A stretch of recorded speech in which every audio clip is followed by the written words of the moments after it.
Today's question comes from Ian with Rocky Mountain Radon Mitigation. And Ian asks, what would you say has helped your business the most? I've come up with 4 main things that stood out to me. So the first would be hiring a business coach. Second would be education. Third would be hiring people that are good at the things that you're not good at. And fourth would be video. So first is hiring the business coach. So back in 2014, my dad and I started the business, and he was with me for about a year. And he came to me one day and he's like, hey, we're not making any money. I'm gonna go back to doing concrete. You can stick with it if you'd like. So I stuck with it. I struggled along for another year and finally got to the point where I'm like, man, something's gotta change. And I ended up hiring a business coach. And that business coach and I had some friction at first and some frustration until like they finally realized, hey, Jesse doesn't want to install a whole ton of radon systems and work on volume. I would rather work on a few houses and install really good systems, the best ones that I could. Once we realized that, we stopped our efforts of, hey, we're gonna try to cater to everybody, and we really kind of dialed down and focused on just that small piece of the market that's the buyers and the regular homeowner that's living in the house. And in doing so, that allowed us to work for people that cared. That brought a lot more satisfaction to me. I hated working for sellers. I didn't want to just get below 4.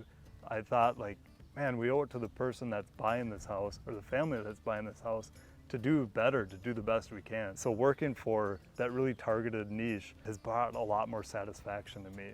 And that's the main thing we got out of the business coaching, is how to focus on that small piece of the pie that we wanted to go after. So second would be education. If I was gonna go after that niche market and go after the people that really cared about getting their radon levels as low as possible, I had to get better. I had to improve, I had to offer more value. And that's about the time I started looking into all the continuing ed options out there. I took just about every course I could get my hands on. I took the advanced diagnostics course multiple times. Several times I helped teach that class, and in doing so, I spent a lot of time with guys that are just excellent at what they do. Chad Robinson, Bruce Need, Josh Kerber, those guys are all super sharp. Now I had to convey that to our customer, or our target market. Hey, what are we offering that the other guys you're getting bids from are not offering? And I do not like trying to sell myself.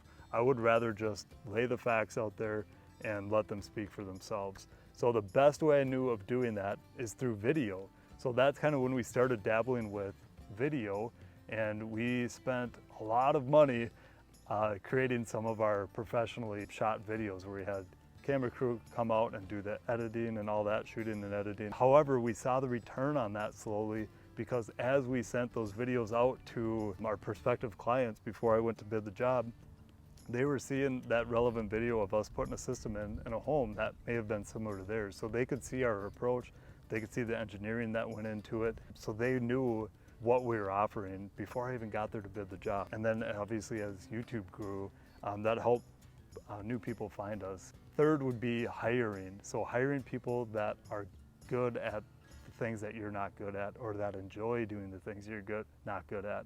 So for me, I hate running the business side of things. I hate numbers, I hate taxes, bookkeeping, spreadsheets. I don't like any of that stuff. So in, I think 2018 or 2019, I hired Linda as an admin, and she was way overqualified from that. She came from Target Corporate, and we quickly realized, like, okay, you are not an administrative assistant, you're a business manager. Linda has helped immensely in focusing where we're going and keeping us all pointed in the right direction. And I'm super grateful for her, because she loves doing the things that I am not good at. Also along the way, so video editing is something I'm not interested in, and we needed somebody that could edit videos and answer the phones, because Linda didn't like answering phones. I don't like answering phones and emails. So that's when we brought on our first virtual assistant. So we had her for a year or two. We had Danielle for a couple years, and Danielle could bring video editing skills that were helpful as we really leaned into video more. When Danielle moved along, we brought on Matt recently, and Matt brings a whole different set of skills to the table. It's been a real blessing to be able to bring new people on. I thank you for the question, Ian. I hope it was helpful. Again, to recap, business coach, education, hiring people that are good at what you're not good at, the things you don't enjoy, and video are probably my top 4 things. Let me know what your ideas are, put it in the comments below. And if you've got a question that you would like to see me answer on video, put that in the comments down below as well. And then